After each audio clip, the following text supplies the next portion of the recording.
Коран: если мы станем союзниками Америки, чеченцам придется воевать против мусульман, как в Афганистане или в Ираке, или разрешить браки. Ты об этом подумал? Нет, не обязательно нам придется нигде воевать. Мы имеем право отказаться, если у нас не будет такого договора с ними, да, воевать.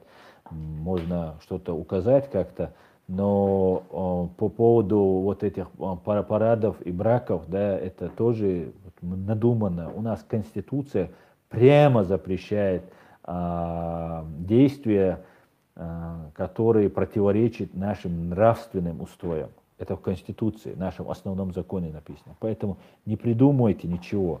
Давайте доживем до того момента, когда у нас будет свое государство, и нам скажут: вот вы вошли в НАТО, и теперь вам надо ехать в Афганистан. Давайте до этого дойдем. И тогда будем что-то обсуждать. В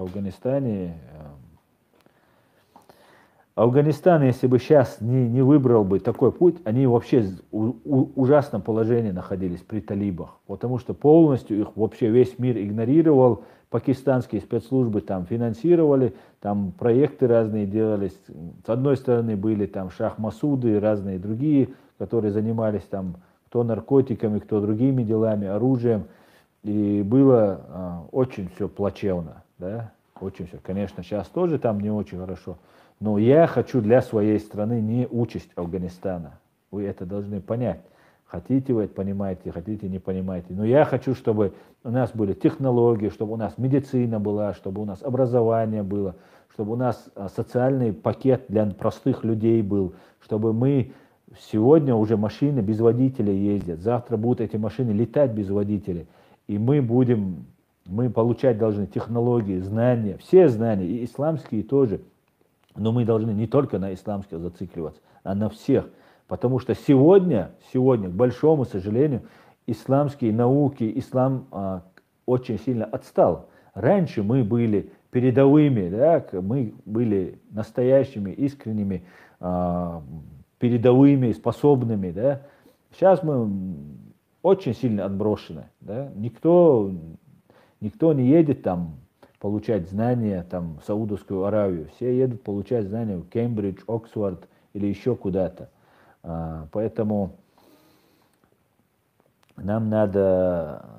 Давайте отдохнем чуть-чуть, да, чуть-чуть наше поколение вырастет свободных, образованных, интеллектуальных людей. И никто нам не запрещает ислам. Все вот эти люди, которые ратуют за шариат, приезжают сюда, в Европу, и ратуют за шариат. Ну почему, если ты так сильно ратуешь, ты приезжаешь, значит, ты доверяешь, значит, тебя устраивают эти условия, которые тут есть. Тебе дают право вот, исповедовать твою религию, как ты хочешь, главное, не мешай никому. Понятно? Давайте вот эти условия, минимум создадим. Сейчас у нас нету никаких возможностей строить там. Халифат, когда построят, которые раньше построили, арабы, там, которых 600 миллионов там, и больше, там, индонезийцы, которых там тоже, и другие там государства, которых тоже сотни миллионов. Пускай они построят, и мы тогда выберем быть с Европейским Союзом, или быть с арабским, с халифатом. И тогда мы скажем: ну да, халифат нам ближе, давайте в халифат. Давайте поэтапно все делать. Не давайте сразу, мы не можем построить, да, халифат, отдельно взятый в Чечне. Мы не можем. У нас нет ни знаний, ни возможностей. Давайте по мере возможностей. Надо сперва деоккупироваться и так далее.